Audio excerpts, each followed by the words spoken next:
Hey everybody, this is Trevor Anderson and Chase Christensen. We're out here at Spring Mountain Motorsports Ranch in Pahrump, Nevada. We're testing out a few different cars, specifically Camaros with and without some of the GM performance parts. And we've got a Chevy hatchback autocross session going over here.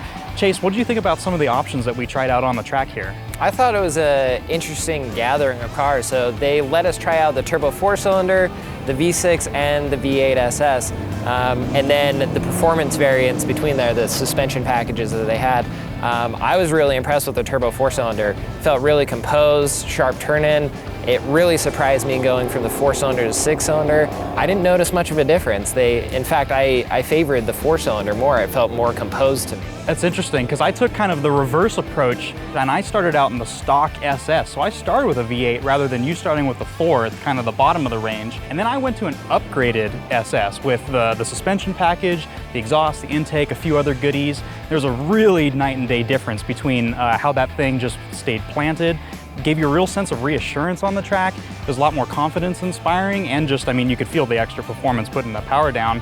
But then I moved into the 4-cylinder like you started in and had similar thoughts about it. It was much better performing than I had expected, but really what shined for me today was the V6. I mean, that's my favorite of the bunch. It was so rev happy, so eager to get up into the high RPMs. It felt the most like a sports car to me. I agree. The suspensions that they're offering, you could notice the decrease in body roll was substantial. Absolutely. But what it inspired most was the confidence to take corners at speed. Hit those apexes, get on the power early, coming onto the straights. Yeah, it definitely helped.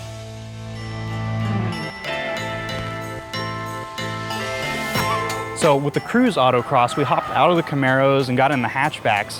What was the difference there from some open track driving we got going on in the background to the screeching tires we did around the cone? Yeah, it's hard to compare them. You're less worried about screwing anything up on an autocross course than you are out on the track. What's the worst that can happen? Exactly, but it was really fun.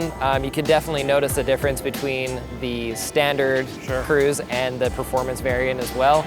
Naturally, it comes down to modulating understeer around the track. That was a little hard to do with the automatic transmissions in these.